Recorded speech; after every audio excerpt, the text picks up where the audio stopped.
jangan dihilangkan. Karena manasik haji ini adalah bagian daripada rukun Islam. Bagusnya kalau dianggap harus pemerintah berefisiensi, maka tidak usah ada wakil gubernur. Ada yang masih ingat dengan Mang Uus dari PKS ya, yang dulu selalu mengkritik Kang Deddy Mulyadi ketika akan mencalonkan gubernur Jawa Barat. Dan di video kali ini ada lagi muncul Mang Uus ya. Beliau mengkritik lagi Kang Deddy Mulyadi setelah menjadi gubernur Jawa Barat. Kita lihat videonya ya. Pojok opini masyarakat.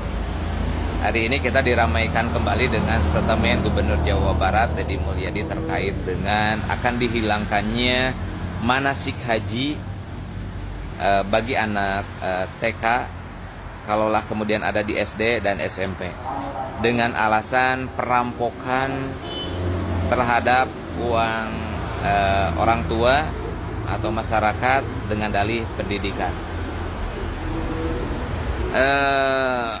Saya secara pribadi, kalau kemudian itu dianggap membebankan orang tua, sepakat untuk dihilangkan kegiatannya itu. Tetapi programnya jangan dihilangkan, karena manasik haji ini adalah bagian daripada rukun Islam yang harus diajarkan kepada anak-anak. Mungkin yang dimaksud oleh KDM ini adalah kegiatan manasik haji yang dilakukan secara keseluruhan yang menghabiskan banyak biaya. Mungkin itu. Tetapi programnya atau mengenalkan anak dengan manasik haji ini saya tidak sepakat kalau dihilangkan. Dan kegiatannya harusnya menurut saya nih secara pribadi, ini negara hadir, pemerintah provinsi hadir. Hadirnya seperti apa? Biayai oleh pemerintah melalui APBD.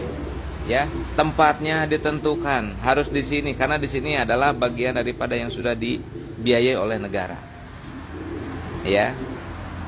Tetapi catatannya adalah tidak kemudian menghilangkan supaya anak-anak tidak belajar manasik haji dengan alasan toh ketika nanti sudah besar mau ibadah haji akan manasik juga. Saya kira ini hal yang saya tidak sepakat dengan apa yang disampaikan oleh beliau. Nah, kemudian terkait dengan efisiensi anggaran, saya juga berpendapat bahwa bagusnya kalau dianggap harus pemerintah berefisiensi, maka tidak usah ada wakil gubernur.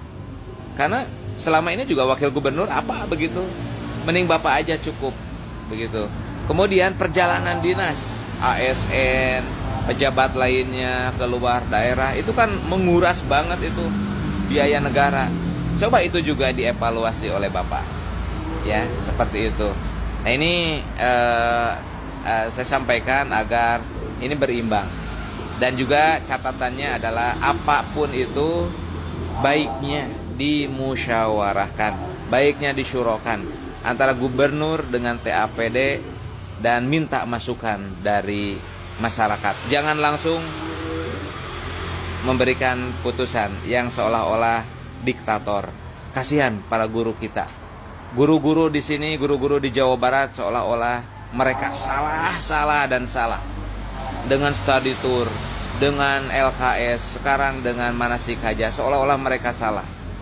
Mohon maaf, mereka adalah pahlawan tanpa tanda jasa. Jadi kan juga sangat menarik ini, ibu-ibu juga sebagian mendukung nih, melarang study tour, karena ini juga sumber masalah bagi banyak orang.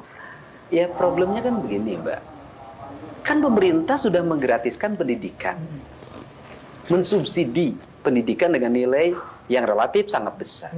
Artinya bahwa tujuannya adalah meringankan beban orang tua. Betul. Nah, pertanyaannya adalah pemerintah sudah subsidi pendidikan, membiayai seluruh proses pendidikan. Tapi kalau di sekolahnya masih ada pungutan, anak-anaknya masih jajan tiap hari, kemudian nanti ada studi tour dan sejenisnya. Terus apa artinya biaya produksi pendidikan yang disubsidikan dengan anggaran 20% dari total APBN dan APBD ini. Kan jadi tidak ada makna. Akhirnya orang tua itu tidak merasa sekolah gratis. Tetap ada biaya tambahan yang harus Apa dikeluarkan. katanya gratis, bohong. Belum lagi wisuda, dari TK wisuda. Bayangin TK wisuda. SD wisuda. Dan yang paling lucu lagi, Mbak, mohon maaf ya. Ini anak-anak TK suka ada kegiatan manasik haji. Pertanyaannya adalah, kan anak TK mah belum wajib haji. Oke, katanya itu pendidikan untuk ke depan. Toh kalau kita mau haji juga manasik lagi. Malah lebih ingat kalau pas mau Iya berangkat kan diingatkan Toh, ya. yang mau pergi haji juga tidak manasik tetap aja. Pas ikut haji mah bisa juga. Artinya Saya ada- dulu pergi haji tidak ikut latihan manasik sekalipun. Ikut haji ikut aja, tinggal ikutan baca doa. Sederhana. Oke, jadi banyak hal-hal yang harus dihilangkan ya, hal-hal yang menambah biaya untuk Tidak, pendidikan. bayangin SD wisuda, Ya. TK wisuda, SMP wisuda, SMA wisuda, Mbak. Begini, saya kan nanya ke kepala sekolah, ini apa, Pak? Di kelas itu ada klub kelas. Klub kelas itu bikin seragam sendiri, bikin jaket alma mater sendiri, bikin kegiatan belajar di ruang sekolah sendiri. Ujung dari semua itu adalah iuran. Jadi intinya itu yang harus dipangkas. Nah itulah videonya, semoga bermanfaat. Sampai jumpa lagi di video selanjutnya. Wassalamualaikum warahmatullahi wabarakatuh.